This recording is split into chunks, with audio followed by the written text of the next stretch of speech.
So with your permission, should we start the program? Yes, yeah, I suppose we should start. Some people have already joined.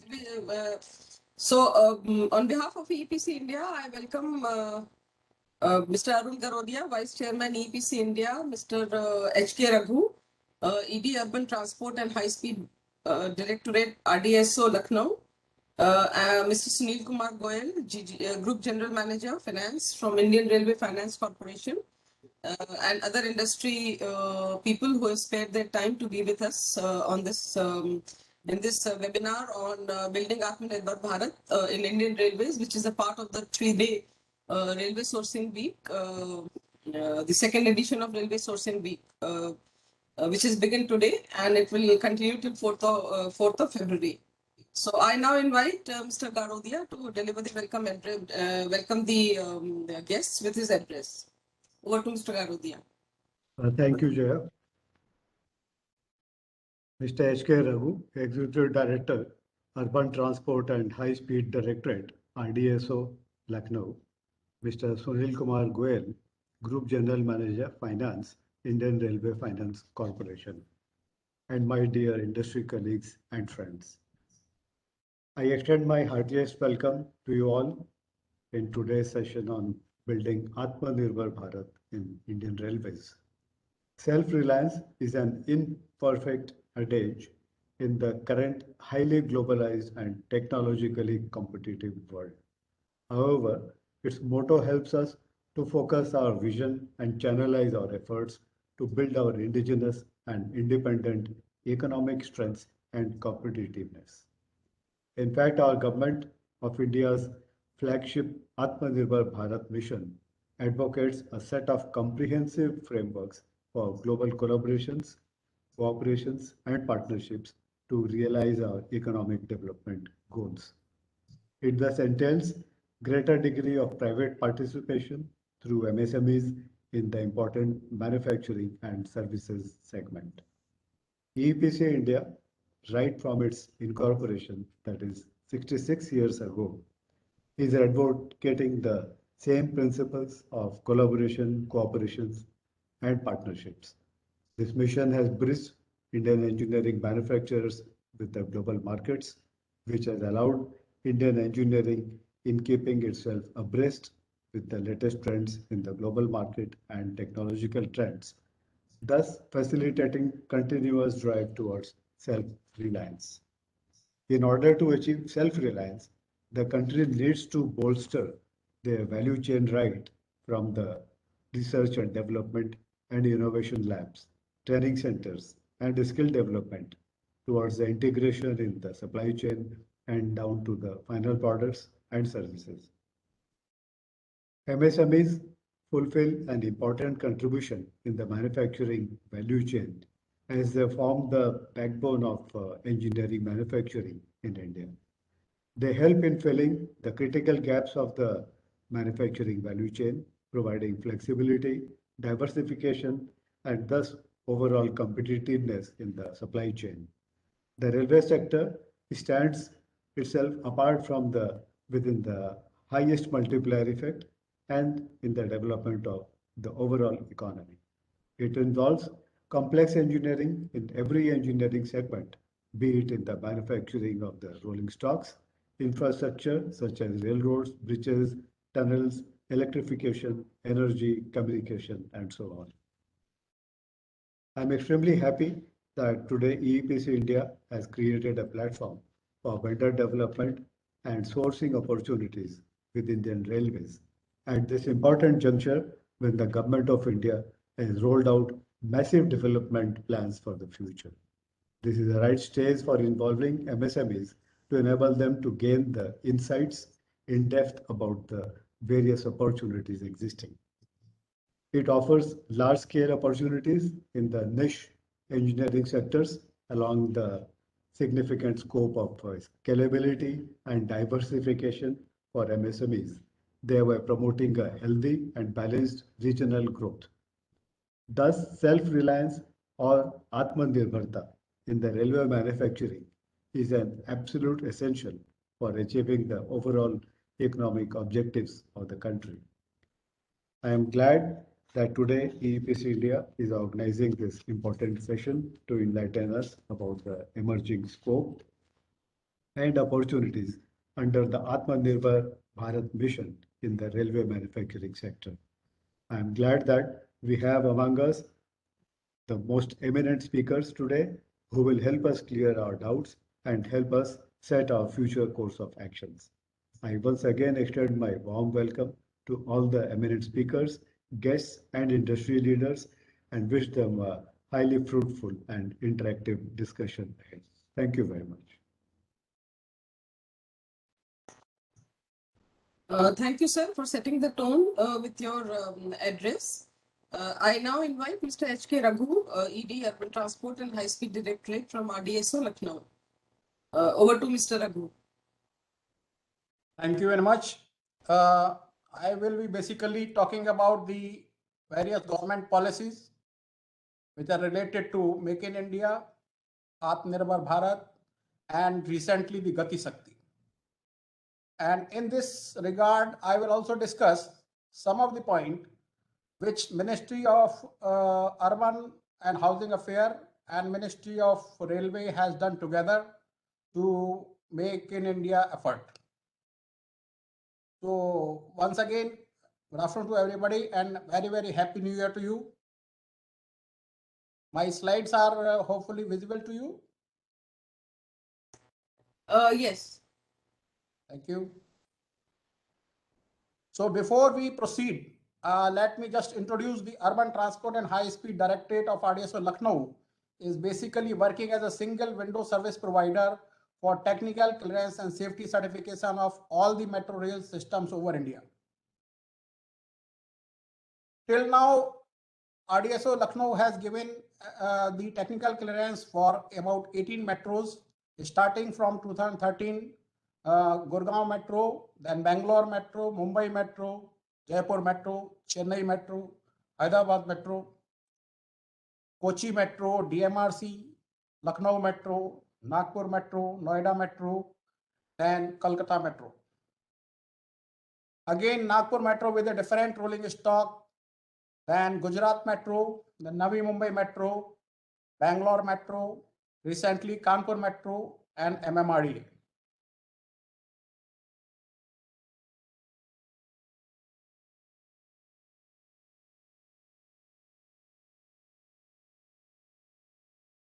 So after, just a minute, let me restart my presentation. I will stop sharing here and again share.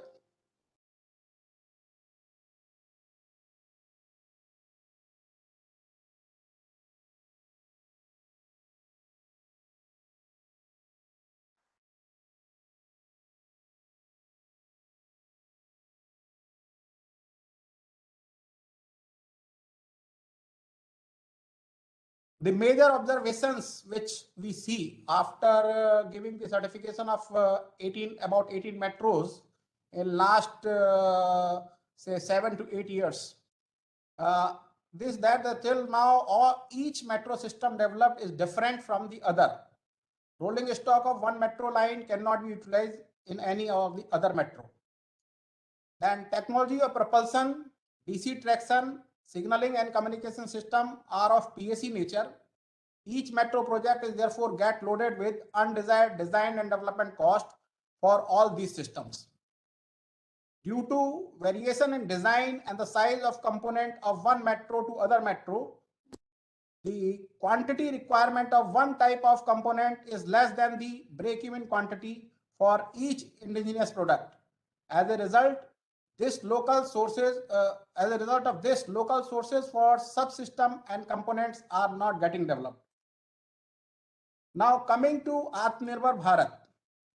Basically, when we say Atmanirbhar Bharat to a common person, he understands that everything has been done and now I should not do anything.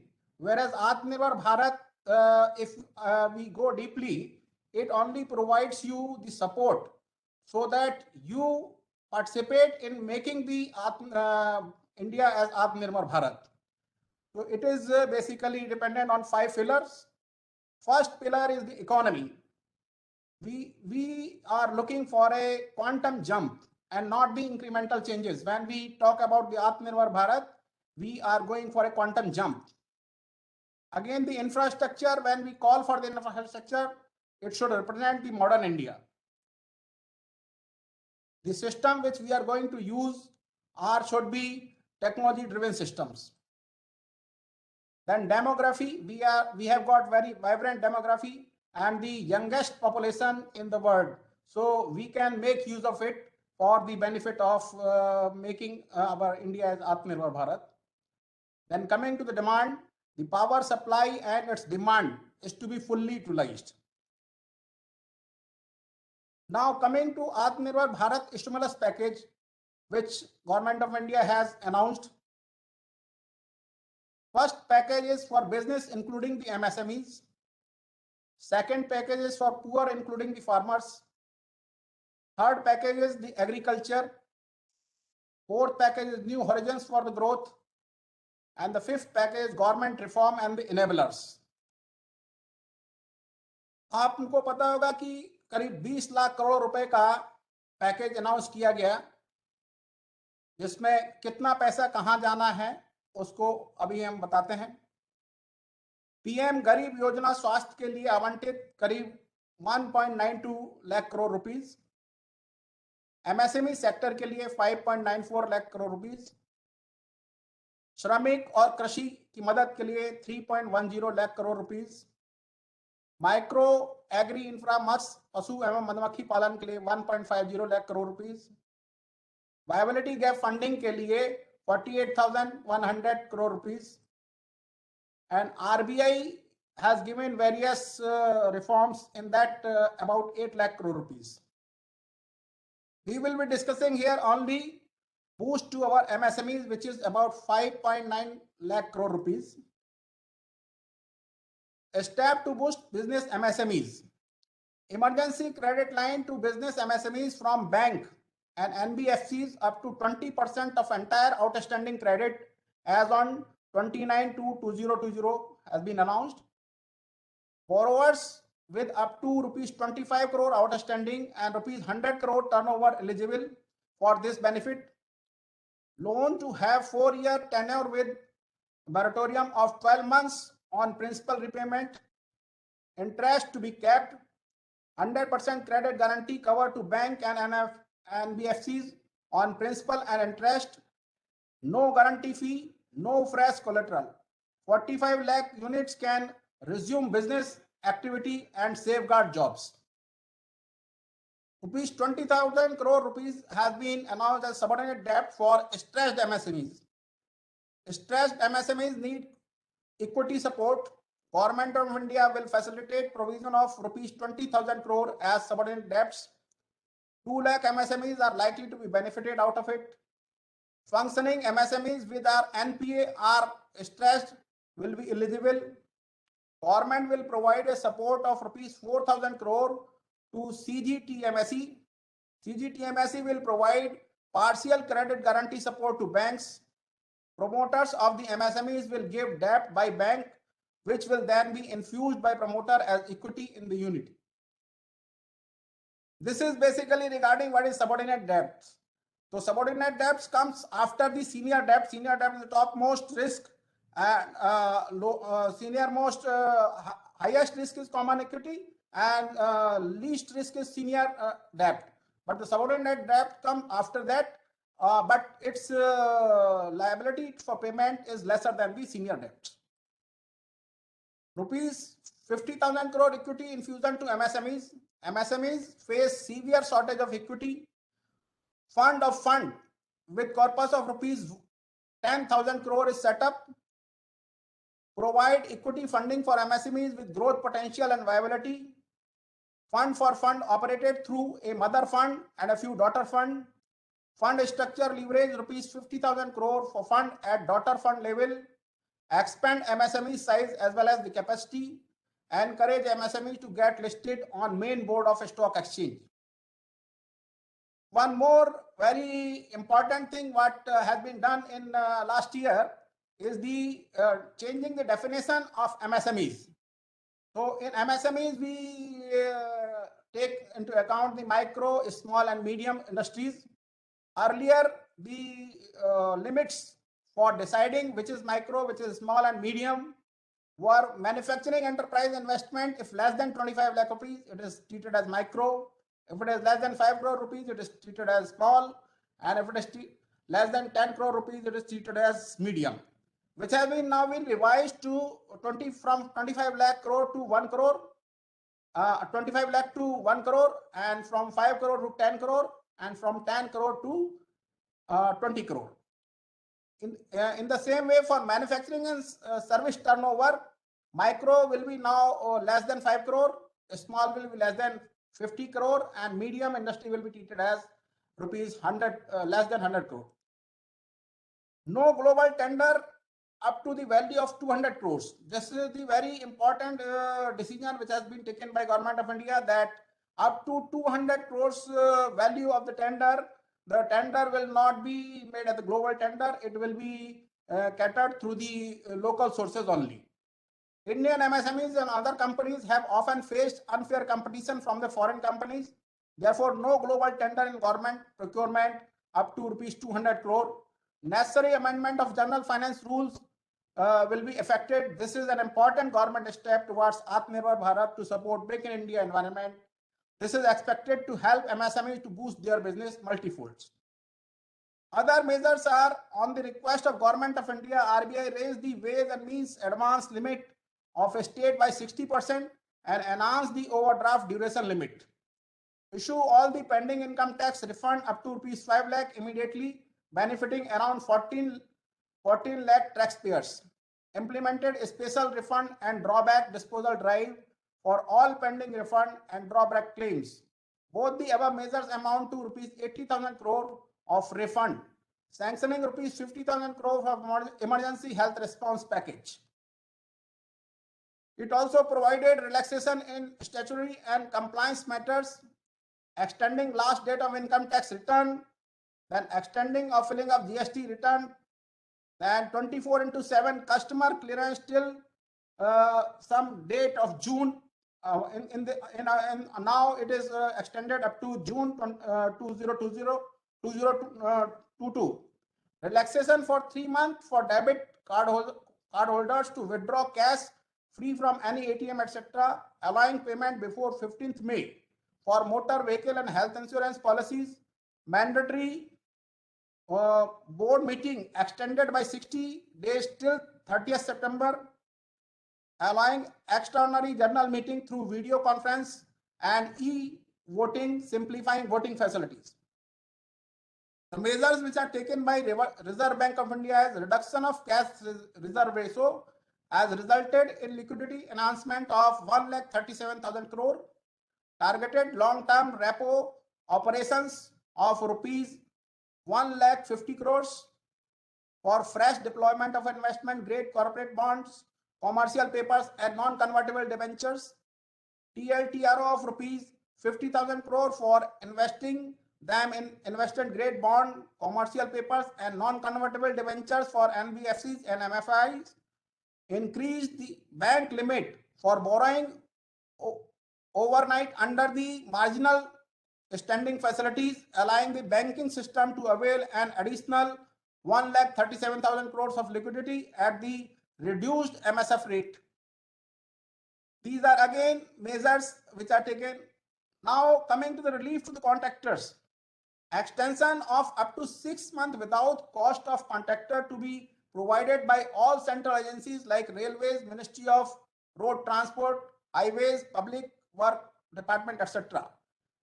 It covers construction work and goods and services contracts, covers obligations like completion of work, intermediate milestone, etc., and extension of concession period in PPP contracts. Government agency to partially release bank guarantee to the extent contracts are partially completed to ease the cash flow. Then extension of registration and completion date is also there. Rupees 30,000 crore special liquidity scheme for financial institutions. Then rupees 90,000 crore liquidity injection for DISCOMs. rupees 45,000 crore partial credit guarantee schemes. Then tax related measures, rupees 50,000 crore liquidity through TDS and TCS rate reduction in order to provide more fund at the disposal of the taxpayers. The rates of tax deduction at source for non-salaried specified payment made to resident and rates of tax collection at source TCS for the specified recipient shall be reduced by 25% of the existing rate. Payment of the contract, professional fee, interest, rent, dividend, commission, brokerage, etc. shall be eligible for this reduced rate of TDS. This reduction shall be applicable to the remaining part of the financial year 2021 to 22, also up to 31st March 22. This measure will release liquidity of rupees 50,000 crores. This is regarding other direct tax measures. Now coming to the Industry 4.0. For making any Make in India effort, our industry need to be Industry 4.0, so that they not only supply to the Indian industries and Indian requirement, but they can also avail the facility for exporting their items. What is Industry 4.0? It is defined by Niti Aayog. Launch a major initiative to push industry to adopt Industry 4.0. Industry 4.0 is characterized by the increasing digitization and interconnection of product, values chain and business model. It will significantly impact sectors like automobile, pharmaceutical, chemical, financial services, will result in operational efficiencies, cost control and revenue growth. Experts feel that the emerging market like India could benefit tremendously from the adoption of Industry 4.0 practices. The development of industries that produce the key building blocks forming the basis of Industry 4.0 could be incentivized.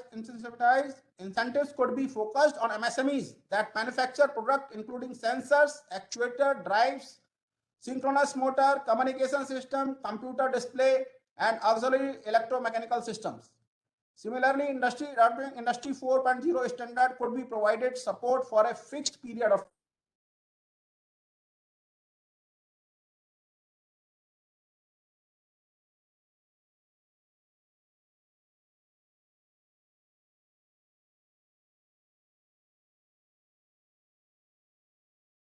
I think Mr. Raghu has got disconnected.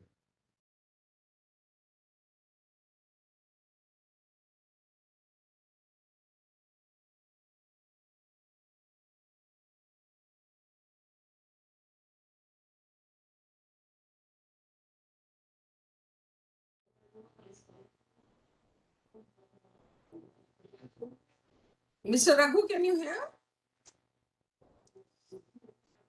JR, seems there's a technical glitch. His connection has gone out.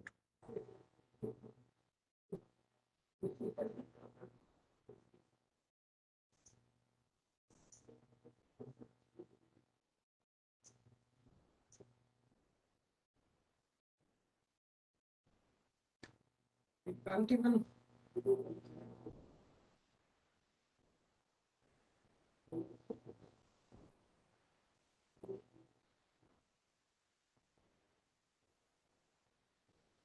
Mr. Raghu, can you hear me?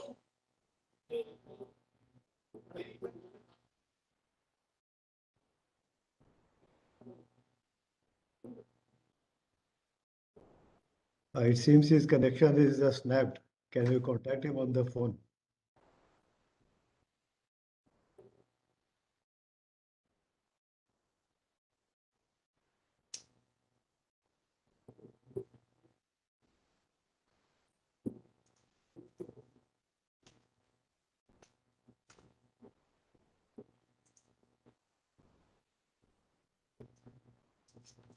मुझे तो नहीं दिया इन्होंने अपना.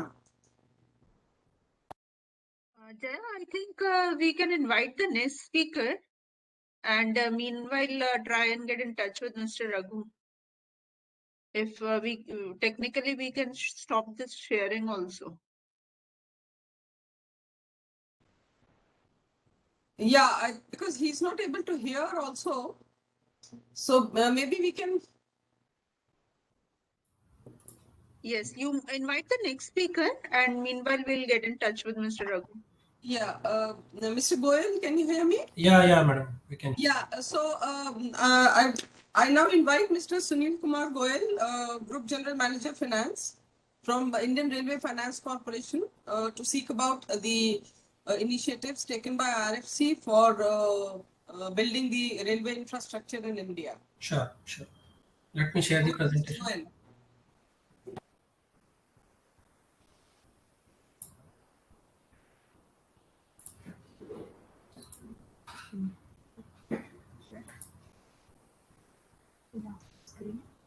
Mr. Goyal, you can start now.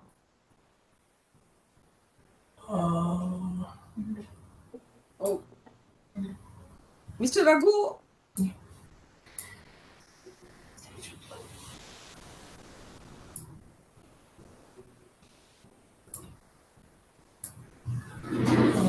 My presentation is visible, madam.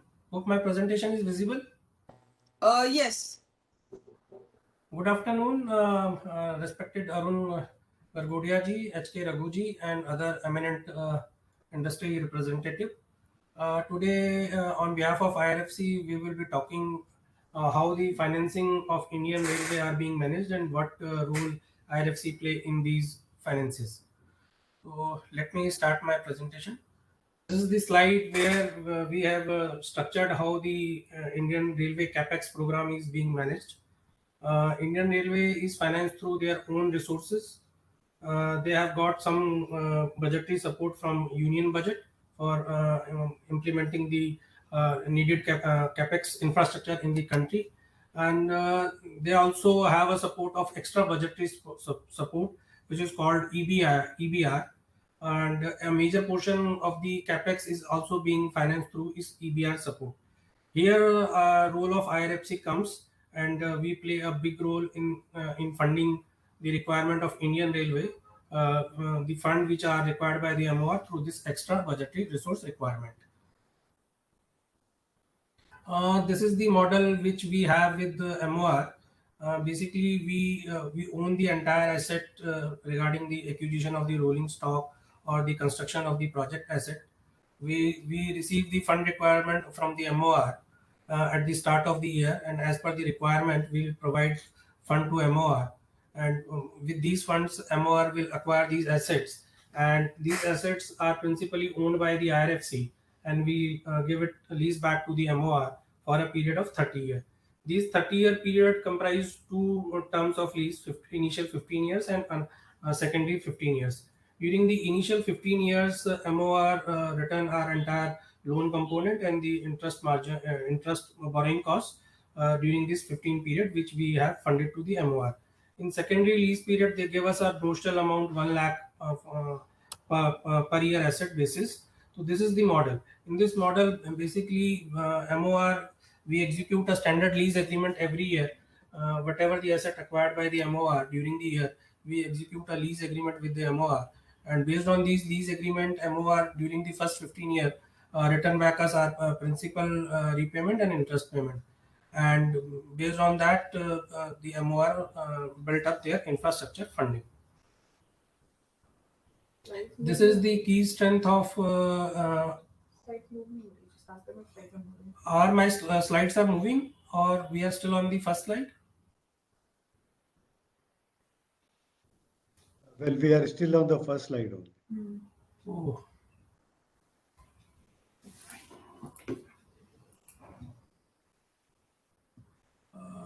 Let me try again.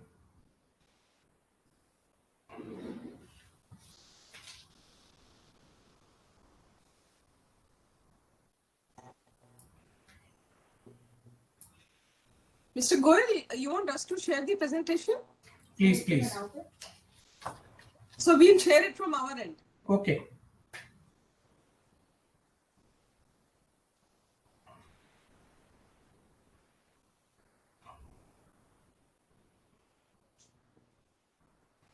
Next slide, please. Next. Next. This we have already discussed. These are the key highlights of the IRFC. These are the key, the previous one, madam. Previous one. Yeah. Basically, IRFC is a dedicated borrowing arm of Indian Railway. We play a very critical role in developing the infrastructure for Indian Railway. We registered as a NBFC non-deposit taking systematically important company. Primarily, we are financing the MOR for acquisition of this rolling stock and construction of the project assets. As a approximation basis, the 75 to 80% of the rolling stock which Indian Railway owns is actually owned by the IRFC. We have provided the finance for these for acquisition of these rolling stocks, and we have given back these rolling stock to the MOR. Till date, the cumulative funding which we have provided to the railway, it is to the tune of 4.5 trillion as on 30th September 2021. On yearly basis, roughly two-third portion of the EBR requirement, which is the extra budgetary resource requirement of the EBR, is funded by the IRFC. Last year, to the tune of 1 trillion rupees, we have provided fund to the MOR for this development of the capex and infrastructure. Indian Railway is having the fourth largest in the world, and it operates 2100 train per day, and they have a freight of 3.3 metric ton per day. So in that way, IRFC is playing a very crucial role in the development of the Indian Railway. We are Schedule A mini Ratna public sector enterprises under the administrative control of Ministry of Railway. IRFC is committed to Government of India's vision of Nirbhar Bharat. The company has been consistently supporting the growth, expansion, and modernization of Indian Railway through funding of railway projects and capacity enhancement work. This is evident from the fact that cumulative funding to the Indian Railway has crossed, as I have already said, around 4.5 lakh crore, around 4.5 trillion by the end of the September 2021. Next slide, please.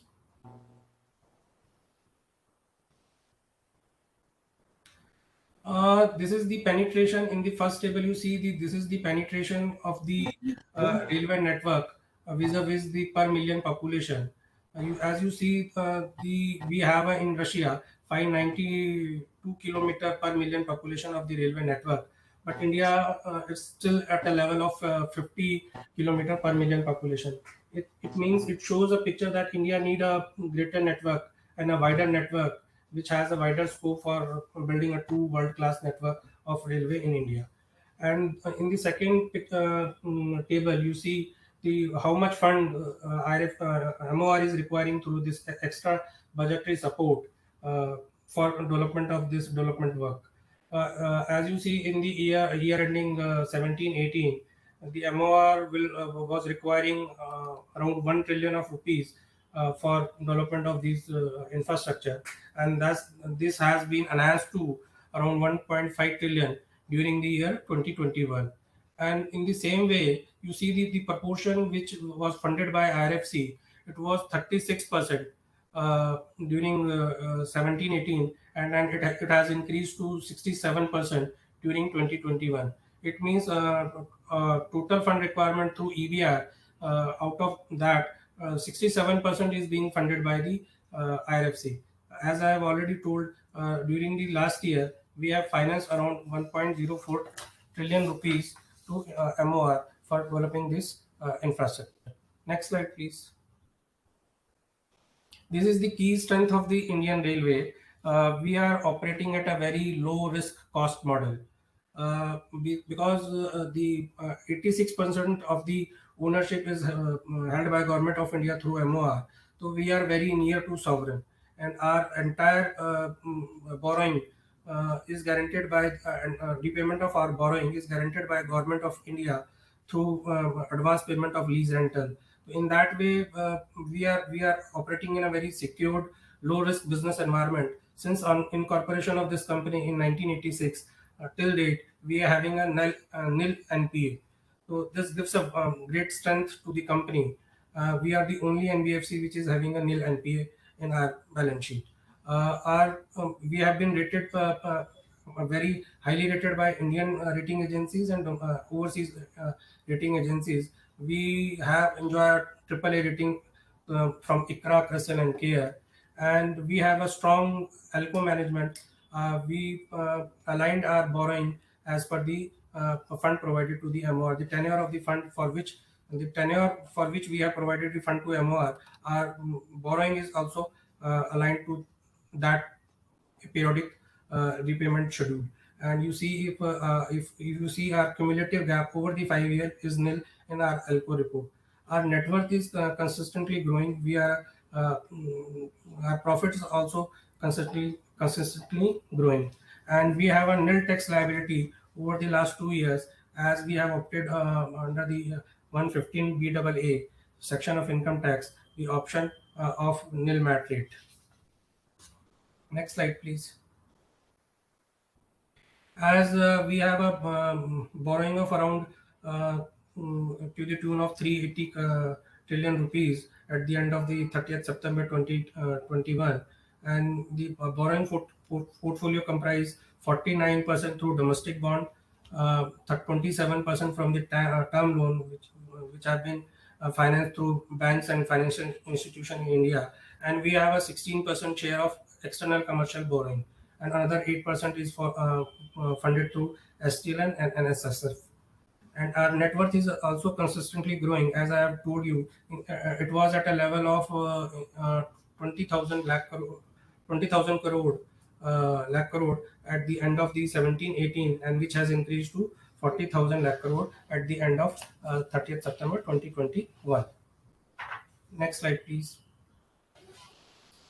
In this slide, we shows, as I've already told you, we are operated at a very low risk cost model.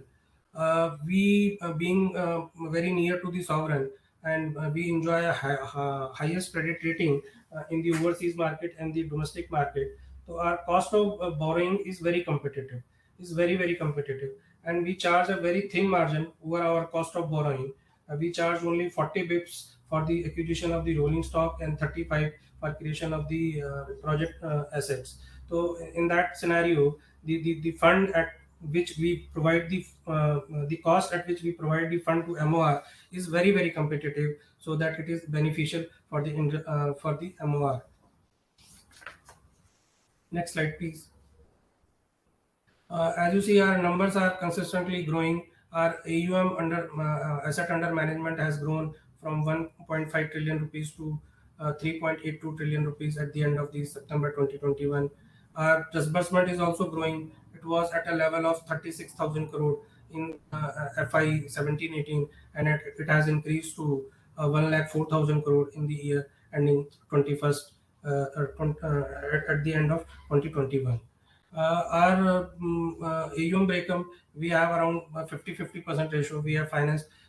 We have a portfolio of 50% of the lease assets, which shows the rolling stock, and 50% of the project assets. And we have a small portion of 2%, which we have provided fund to other MOR entities, which is mainly Aircon and Rail Vikas Nigam Limited. Next slide, please. Now we discuss the national infrastructure pipeline. Basically, this scheme, which was NIP, was launched by with the projected infrastructure investment of rupees 111 lakh crore during the period 2020-2025. The infrastructure is an enabler for growth, for faster growth to meet the target of 5 trillion economy by 2025. More supply side reforms are needed, and creating a world-class infrastructure which will raise the Indian competitiveness in the global market also. It will truly make the India Aatma Nirbhar Bharat. Infrastructure development boosts the rate of GDP growth, labor absorbing, which will ultimately boost employment and income generation in the economy, which spur the domestic demand. It is this national infrastructure pipeline funding will be done through central government, state government, and it will also have a private sector participation. All of these together can aid in initiating a virtuous circle of higher investment, growth, employment generation in the economy. In that way, if you see, there is a huge potential in the railway structure, and in coming years, we will be seeing a tremendous growth in the infrastructure segment in Indian Railway. Next slide, please. This is the document which we have taken from the vision of Indian Railway in the till the end of 2025. As you see, there is the vision document has a more focus on the freight income. The Indian Railway has a vision that by the end of the 2025, they'll have a freight income more than 40% of their total income. They have a increased focus on creating the dedicated freight corridor networks to decongest the railway lines. They have a plan for expansion of high-speed rail network. They are also planning to have a wider participation from through PPP model. They have a plan for 100% electrification of railway networks. They have a plan of for safer travel, railway accident to reduce drastically, improved customer satisfaction, high quality amenities, and modern station and high quality catering. So these are the things which have been covered in the railway mission plan, railway vision plan. Next slide, please.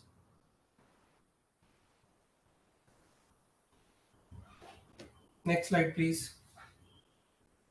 As you all know, Honorable Finance Minister yesterday have presented the railway budget 2022. These budgets are also focused number of reforms in the railway sector.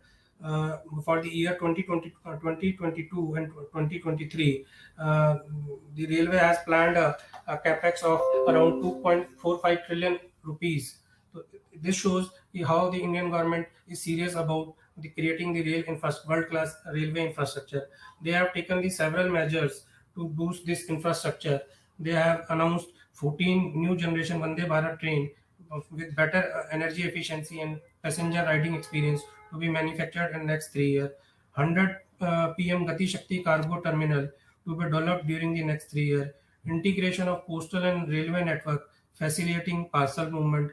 Government is also bringing one product, one railway station, which will provide which will popularize one product tagged with each railway station.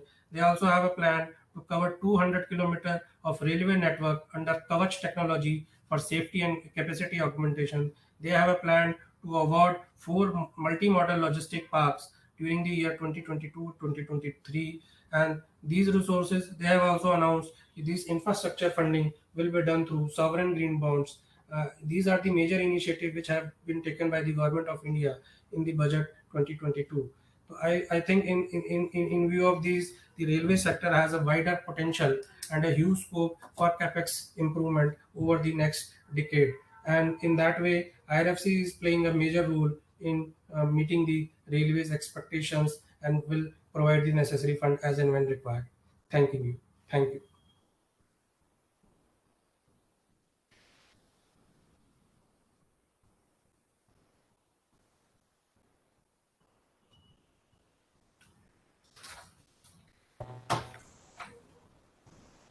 Thank you, Mr. Goel, for your detailed presentation and taking us through the activities of IRFC and role played in building and expanding railway infrastructure in India. As we noticed that address of our previous speaker from RDSO was interrupted due to technical issues, I now invite Mr. Raghu again and request him to complete his presentation. Over to Mr. Raghu. Thank you. Thank you.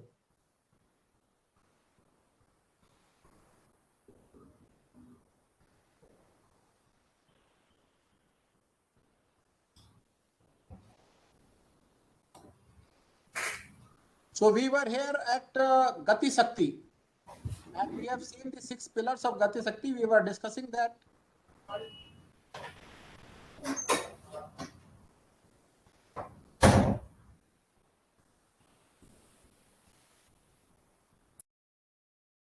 These were the 6 pillars which we were discussing before the interruption, and then we will go in the details of these pillars. What are these pillars and what are the various policies? So comprehensiveness, basically it will include all the existing and planned initiatives of various ministries and departments with one centralized portal. Departments will now have visibility of each other activities, providing critical data while planning and execution of the project in a comprehensive manner. Now the prioritization. Through this, different departments will be able to prioritize their project through cross-sectoral interactions. Optimization. The National Master Plan will assist different ministries in planning for project after identification of critical gap for the transportation of the goods from one place to another place, and the plan with the help of selecting the most optimum route in terms of time and the cost. Synchronization. Gathi Sakti will help in synchronizing the activity of each department as well as the different layers of governance in a holistic manner by institutionalizing the coordination of work. Analytical. The plan will provide the entire data of at one place with GIS-based spatial planning and analytical tools having 200 plus layers, enabling better visibility of to the executing agency. Dynamics. All the ministries and departments will now be able to visualize, review, and monitor the progress of cross-sectional project through the GIS platform.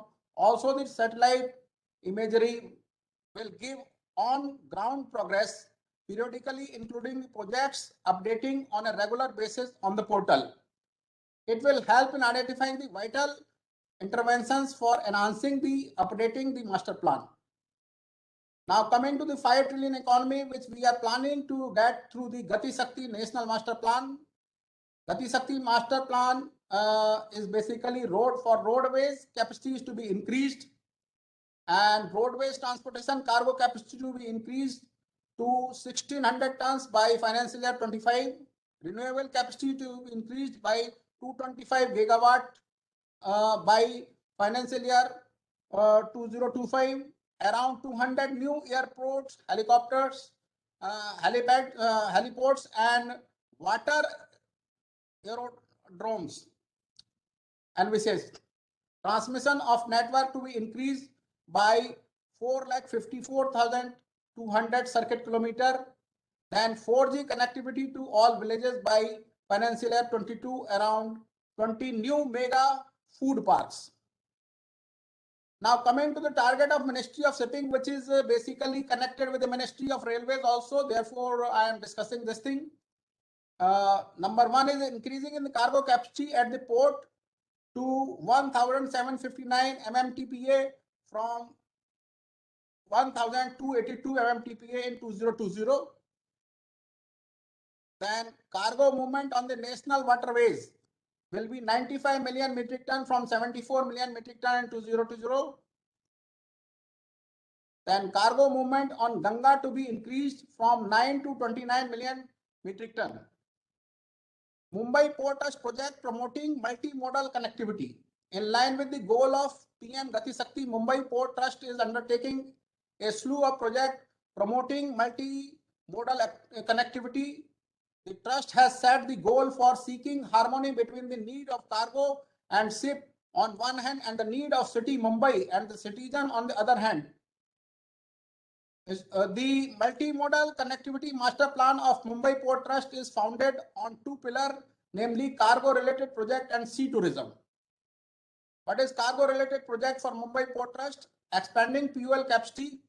The biggest crude oil jetty with a capacity of 22 million tons per annum is constructed at Marine Oil Terminal with pipeline connectivity to its evacuation. The project release other 4 jetties for more coastal traffic of fuel. Bunkering terminal. This project takes advantage of the more than 5,000 ships visiting the Mumbai Harbour annually, utilizing pipeline connectivity for its evacuation. Facility for LNG handling. This project shall provide LNG as clean energy up to 5 million tons per annum without creating stress on the land side facility at the floating terminal. Would be in sea, and evacuation of LNG would be through pipeline connectivity with the national grid. Barging of container between JNPT and Mumbai. This project is to get more container from JNPT through waterways connectivity by covering only a distance of 14 km, thereby eliminating a long road journey of 120 km and its resultant pollution and the road congestion. The coastal facility berth number 10 and 11 of Indira Dock along with the shed are exclusive reserved for handling the coastal cargo. Erection of temporary silo for bulk commodities, for cement, fly ash, and MBPT land by private parties. UI has been already invited. Improving rail connectivity, most importantly, to improve rail connectivity to the dedicated rail freight corridor to Delhi Mumbai port, is reworking on its rail asset on two fronts. First front, on one hand, it has planned to reorganize and upgrade the railway network and operations by handing over the rail assets to a dedicated government company, which is known as India Port Railway and Ropeway Company Limited. On the other hand, the dedicated rail line for port freight movement from Vadala to Kurla is being laid. This will relieve the suburban rail on harbour line, benefiting the commuters. Sea tourism project for Mumbai Port Trust. International Cruise Terminal, the most important and the ambitious project of cruise tourism, not only for Mumbai, but for India, is the Mumbai International Cruise Terminal, which is under development at Ballard Pier extension, worth at the estimated cost of rupees 500 crore. This terminal shall not only be used for cruise ship, but also by the city folks, as it will have retails, restaurants, leisure area, and many other more facilities. 1 kilometer long Mumbai Port waterfront at Prince and Victoria Dock Wall.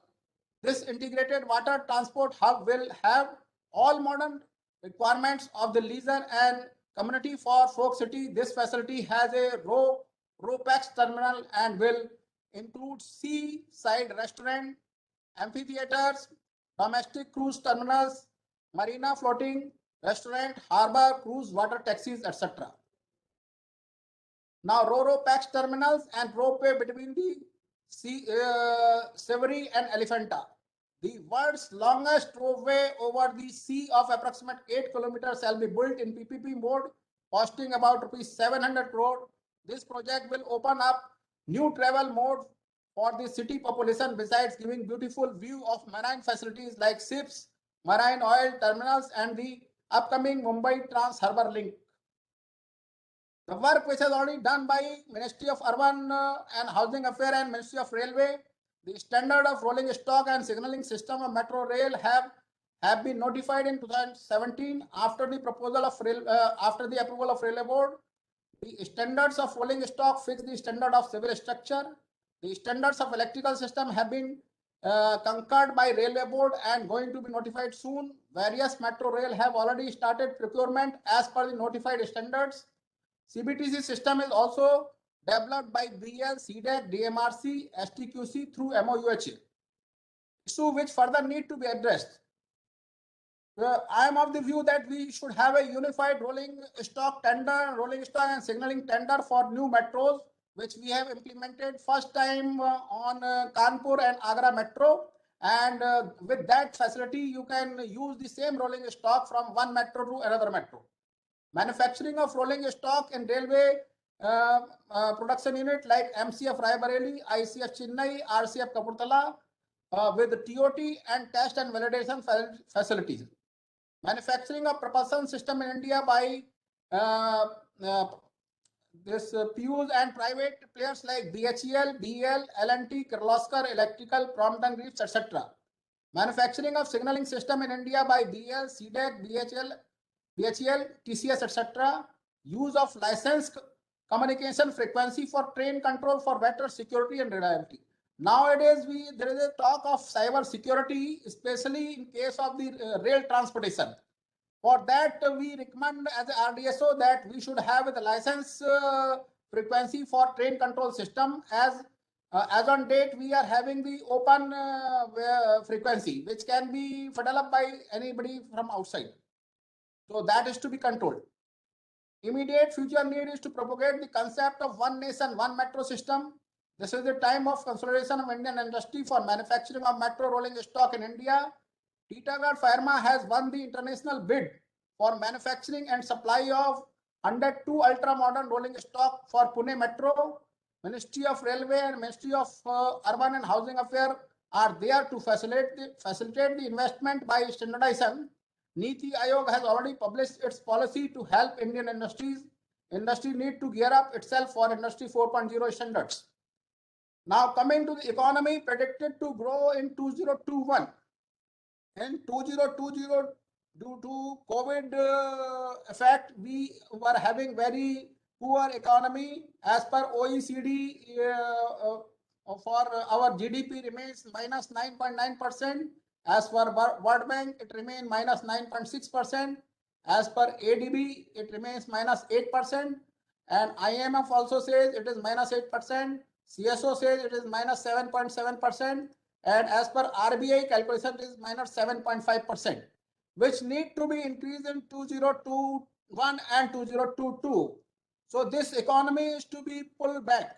And as per the IMF economic survey, it is going to increase by 11.5% as 11.5% by the end of 2022. Now I will say, chalo aao chale Atmanirbhar Bharat ki or. The best example which Indian Railway has given for Atmanirbhar Bharat is seen as Vande Bharat Express. Dhanyawad, Jai Hind.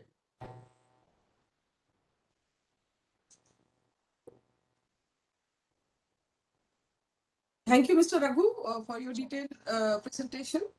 I now request the participants, if anyone has any question from RDSO or IRFC, you can please come forward.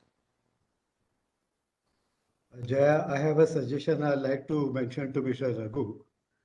Mr. Raghu, during your presentation, you spoke about the ECGLS scheme, that is a guarantee scheme that the government is providing funds to MSME.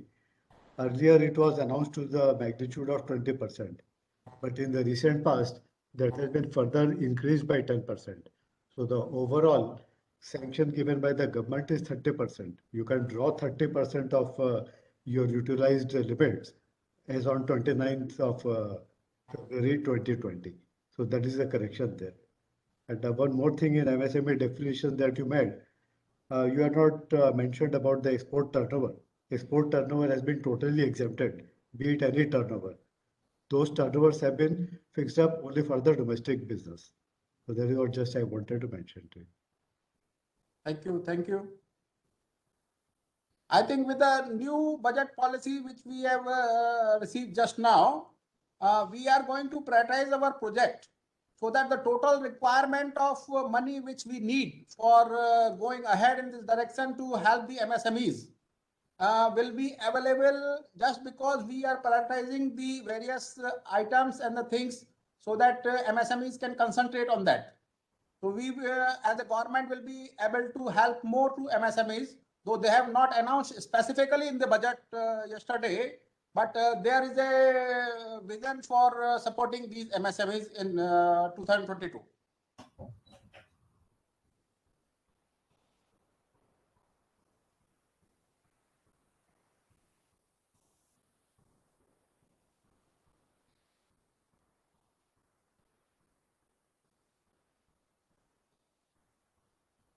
Anything else which somebody want?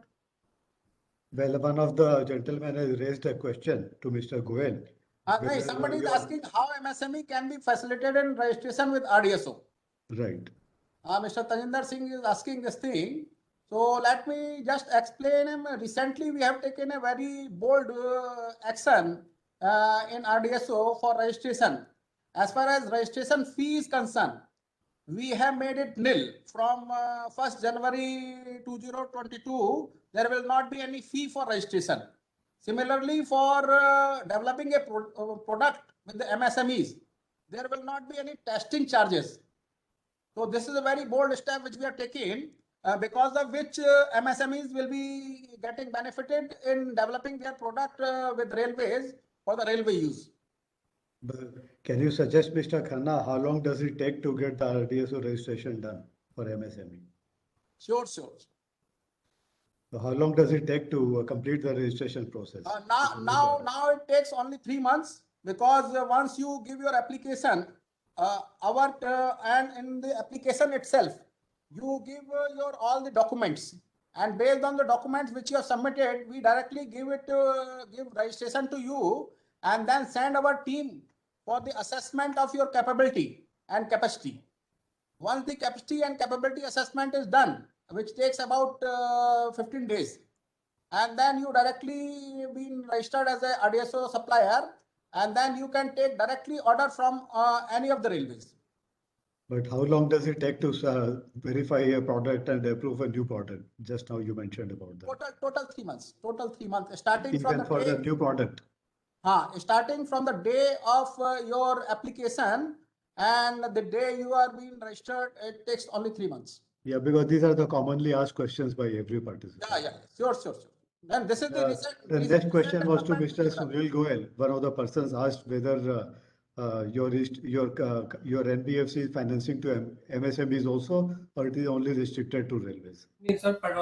Presently, our mandate is to fund the projects which have backward and forward integration with the Indian Railway. We can explore the opportunity funding those projects which have an integration, backward and forward integration with Indian Railway. This is our current mandate. And one of the gentlemen has asked how IRFC presentation is useful for MSME sector.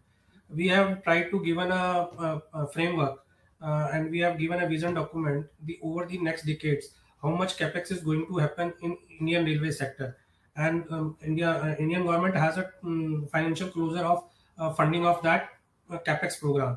In that way, we have tried to give a framework ki this sector has a potential in the next coming decades, and the MSME can explore the potential because the entire capex is being funded by the various agencies, and the procurement which will be done by the Indian Railway, the major portion of that will be procured through MSME vendors. So in that way, we have tried to given a framework for MSME vendor that much potential lies in the railway sector. Mr. Vaibhav is asking, can engineering services firm apply to Rdso vendor? What kind of engineering services you are producing, Mr. Vaibhav? Can I get the details? Mr. Vaibhav, can you just explain the kind of services you are providing, engineering services?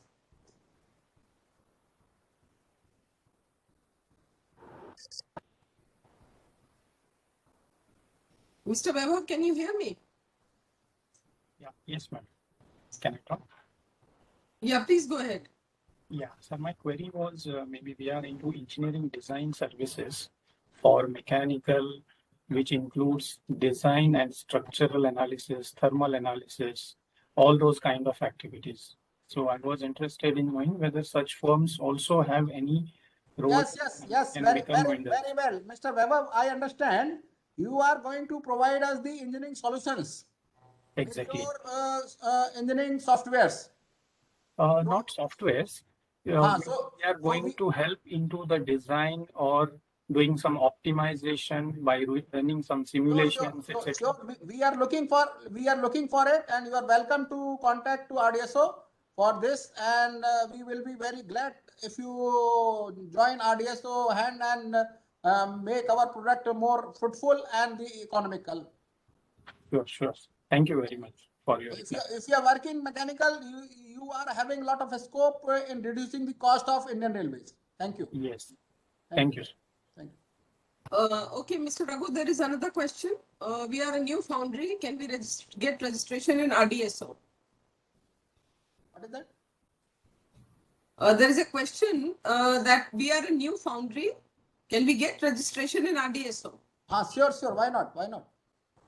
We are already having the specifications of foundries displayed on our website. So you can see whether you fall in that category or not, and if you're a new foundry, what product you are making. So that is more important. What kind of product you have already making, and how you can take the help the railways in giving the product from your foundry. So you select the product and then apply as per that product only. Sir, this product list is available in our website. Sir हमारी जो foundry है वो new है बिल्कुल, और जैसे आप balance sheets 3 साल की मांगते हैं वो पुरानी नहीं होगी अवेलेबल, तो वो कोई कंडीशन अनफिल वो क्राइटेरिया भी हम लोगों ने जो 3 साल 4 साल की जो आप बता रहे हैं ना, That Yes, sir. criteria has been relaxed for the startups. And if they are already producing some kind of product which is similar to the product which we require, so we gave them some developmental order of the say cost of say 5% of the total requirement of Indian Railway. So you can start with that. Sir हमारा startup नहीं है फिर नहीं आपने तो foundry पे लगाया है, फाउंड्री में ऑलरेडी कुछ बन रहा होगा ना आपका? Yes sir. क्या बना रहे हैं? सर हम insulator metal parts and some automotive parts बना रहे हैं. ऑटोमोटिव पार्ट्स बना रहे हैं, तो ऑटोमोटिव का क्या सिलेंडर हेड वगैरह बना रहे हैं? सर ट्रैक्टर पार्ट्स में सिविल गियर हाउसिंग है, मेन हाउसिंग है उनकी है. एंड आपको मैं ये सजेस्ट करता हूँ कि आप जो है हमारा साइट देख लीजिए, उस साइट पर सारे प्रोडक्ट जो फाउंड्री में बनते हैं वो उसमें पड़े हुए हैं. उसमें से कौन सा प्रोडक्ट आप बना सकते हैं उसका प्रपोजल आप हमारे पास भेजिए. We will be glad to include you in the our vendor list. Okay sir. Okay sir. Thank you.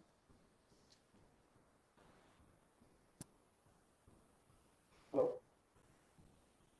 Somebody is asking, can we get the procedure for registration?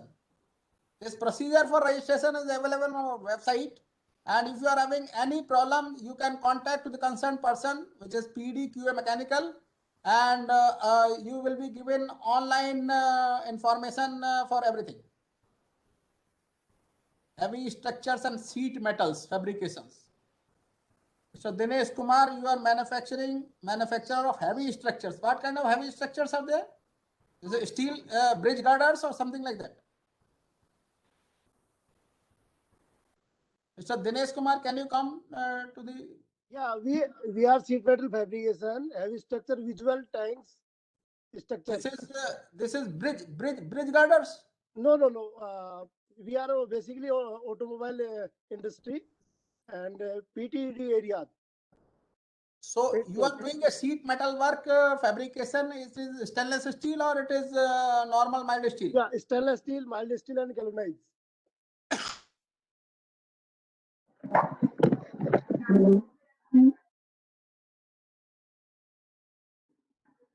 Hello.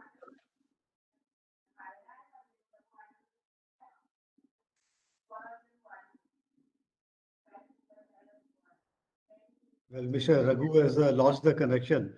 Probably you can write to EPC and we'll be able to take your matter forward. Okay, sir. Jaya, can you give chance to Mr. Vijay Bharti? He has raised his hand. Yes, sir. Hello.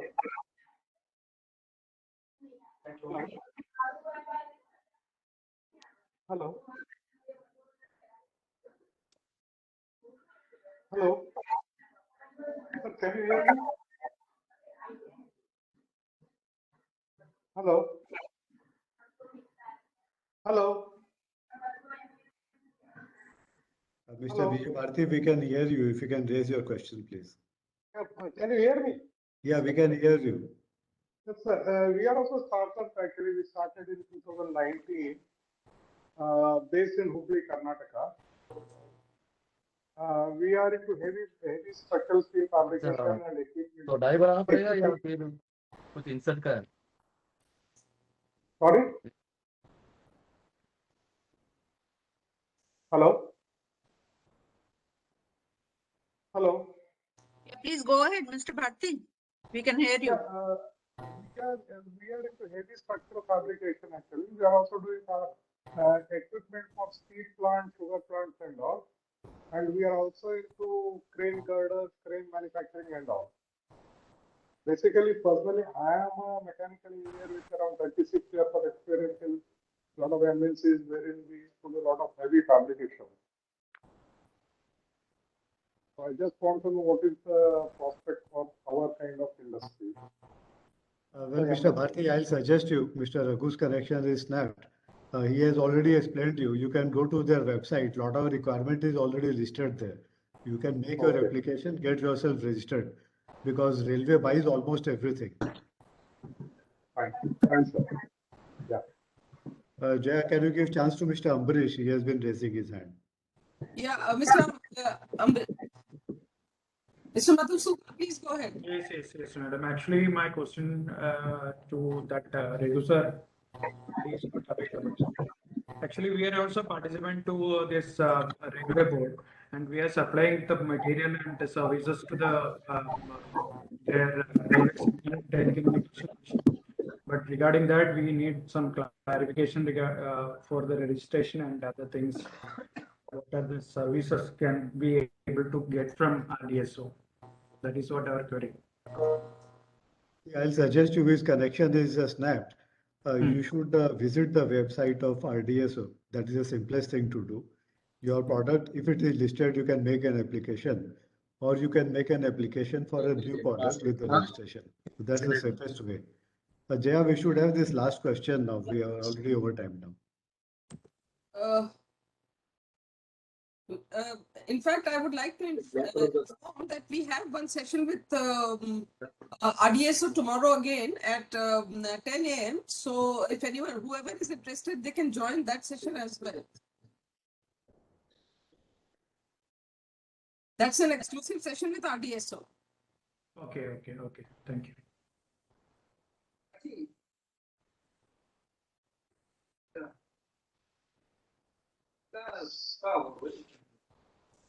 So now we come to the close of this session on building Nirbhar Bharat and Indian Railways.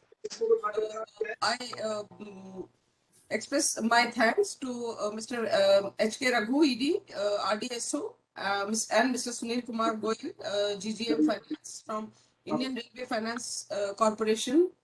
Thank you so much, Mr. Garodia, for guiding us in this session. I also thank all the industry colleagues who were here, and they raised very interesting and very important questions regarding outsourcing and registration with RDSO. Thank you so much. Thank you very much. Thank you, everyone. Thank you. Thank you.